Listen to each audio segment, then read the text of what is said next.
What's up, everyone? In this issue of Motive Garage, we get ourselves a new project car.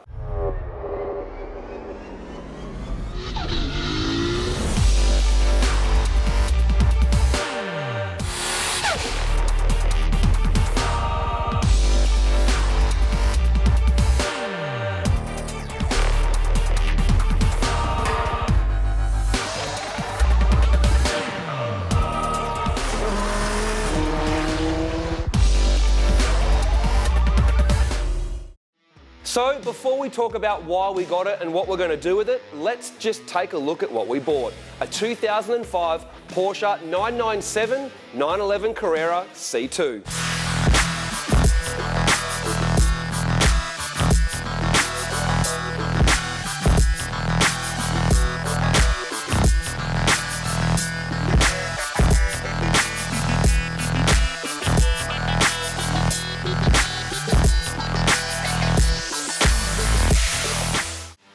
So now let's talk about why we bought it. Now, if you've been watching our channel for a while, you know that we did buy an Audi TT Quattro that we lightly modified that was like my part-time daily and weekend nice car to drive. Well, basically I got over it, I sold it, and I didn't know what to buy next. So I did what I call my three-part buying equation, which is where you look at the three factors of buying a car. You look at the finances, you look at the logic behind it, and you look at the emotion behind it.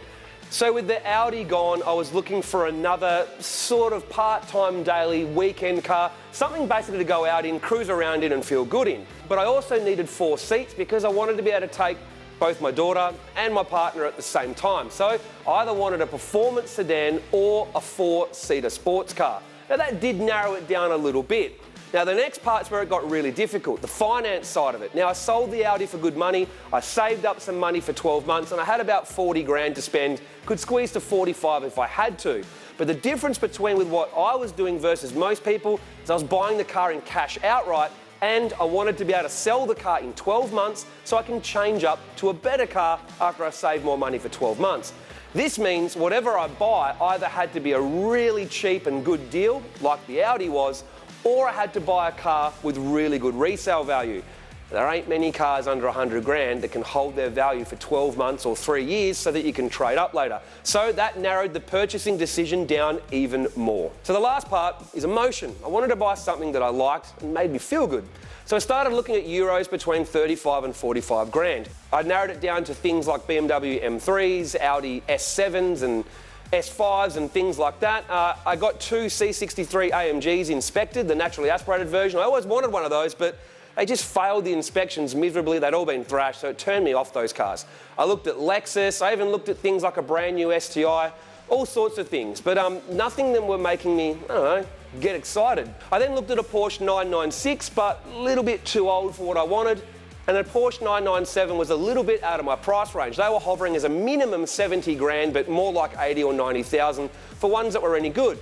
However, kept looking and one day a Porsche rocked up for $58,000. I spoke with my mate Tony Cassiotis at Prestige Motor Gallery. He helped me get a better deal than that, so I stretched my budget a little bit further and got myself into a 911.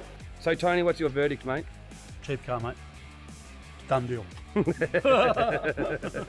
Now, yes, I know you're going to say you bought an automatic Porsche, but manual Porsche Carreras in a 997 were a minimum of $70,000 and just simply out of my price range. So I couldn't get a manual one, but to be honest, I'm quite happy it's auto because, well, I just cruise around in it in Sydney.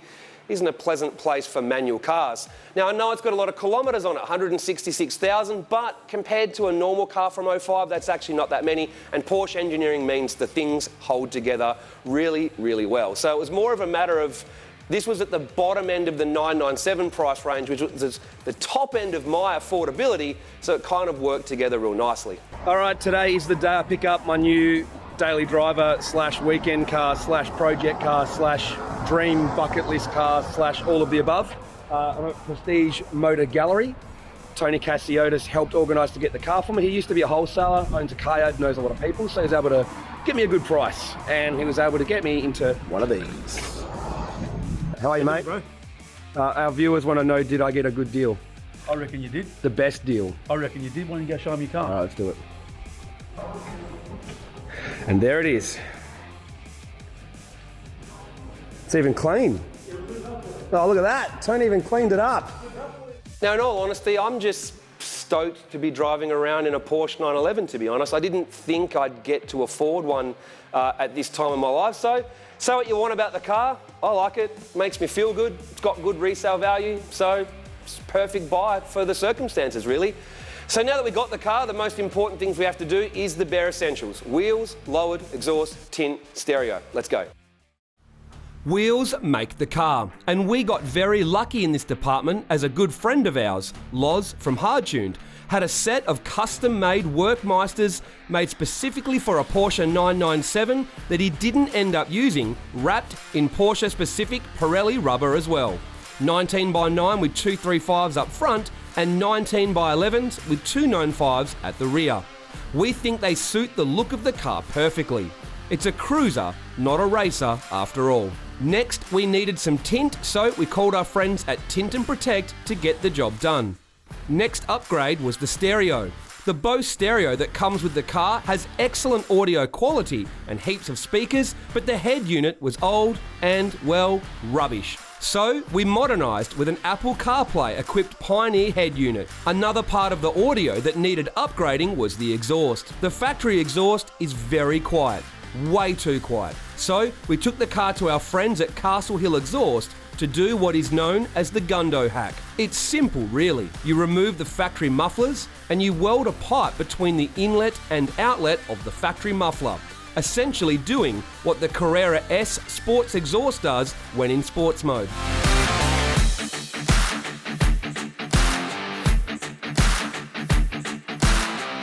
It doesn't affect the tune or power, and it's quiet while cruising, which is perfect, but on cold start and full noise, you know you have a sports car instead of a transportation appliance.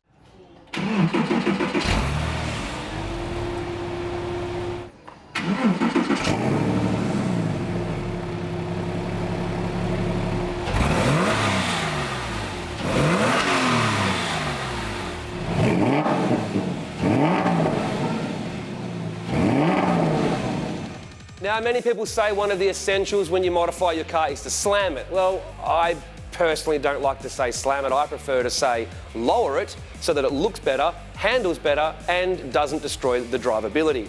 Now, it's a Porsche, so I didn't want to buy eBay spec cheap coilovers. I wanted something that would make the car look better, handle better, and replace the factory suspension and improve the car, not destroy it. Now, that's a pretty big ask. So we went to the guys from Shockworks to see what they could put together. Shockworks are based in Melbourne and build both off-the-shelf options and custom coilover options to individually suit cars and their application.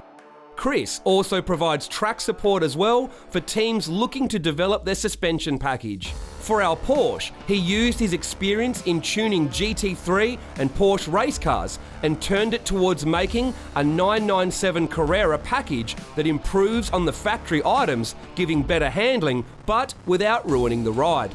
The coilovers are high quality inverted monotube design with adjustment for bump and rebound together.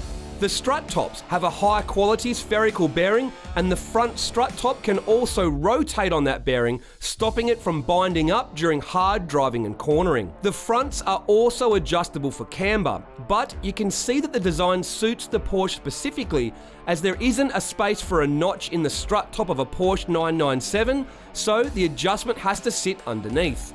They are both base height and spring height adjustable, so you can set up the car correctly based on its ride height and spring rates, and the thread perches are high quality so they don't get jammed up and last. Chris bought the coilovers assembled to a baseline spec along with multiple spring options and his valving bench, so they could be re-valved to suit the spring rates and the car's behaviour. Something you don't see much, as many just buy items off the shelf as is. After checking the factory height and measuring the available suspension travel, Chris installed the coilovers.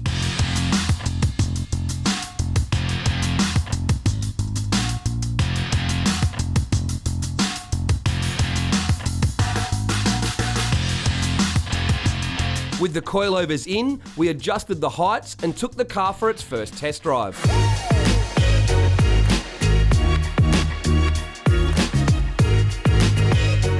After the first drive, Chris and I decided a spring rate change was in order and the shocks were revalved to suit. We then test drove, adjusted, and tested 2 more times again until we were happy with how the car drove. So now is the penultimate test. We've already done some changes to the car after our first evaluation, so this essentially now is finished product. Just remember, I was driving this thing around with 166,000 Ks on it, so I'm already completely impressed that it drives way better than it did. I had essentially worn out shocks in it, but I have driven other versions of these with much lower Ks, and I can tell you instantly, no matter what you think about coilovers being stiffer than factory, if dampened correctly, this thing drives as smooth or smoother than other factory Porsches that I've driven in. When set up correctly for low speed and high speed dampening, it means that we can have a car that's nice and comfy to drive normally, but once you actually lean into it and drive the thing hard, the handling is improved over factory as well. So our first test with our Porsche is really what's it like as a street car. And in the time that I've talked to you, I can already tell you, I drive this road every day and it feels much better than it ever has. Well, here's the most unsettling bump in my entire street and area. And it's fine. Nothing in here. In fact, that time through there at 70 Ks an hour, no one could actually even notice we just took a really big bump. So that bump we just took pretty much makes my WRX get full compression, bottom out, scrape everything, and then nearly gets airborne as it comes out of it, as it bounces back out of there. And in terms of handling, well, I don't even have to try, and it's, you know, it's still got all the body control that it would have. So we're on a winner.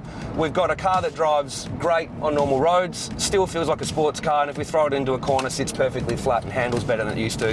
The racetrack's obviously going to be the ultimate test, and of course, we've still got 12 clicks of dampening to go in if we want to stiffen the thing up at the racetrack. Sports car handling wise, this thing handles better than before, it rides better than before, so really it's a double tick, right? It's a win. So the main thing I want to just feel is the way it rolls from front to rear, and whether it's rear, front dominant or neutral. And from what it feels like, the way the weight loads, it's almost dead neutral. There might be a slight rear bias, and as long as the weight off the rear is slow, we're not going to have that snap oversteer, which is very common with this chassis. So progressive in the lane change. It's got that weight shift. It's not completely glued to the ground, you know. We've still got that weight shift coming off the tyre. If you stand it left a little bit over there, just hit the bumps for a bit.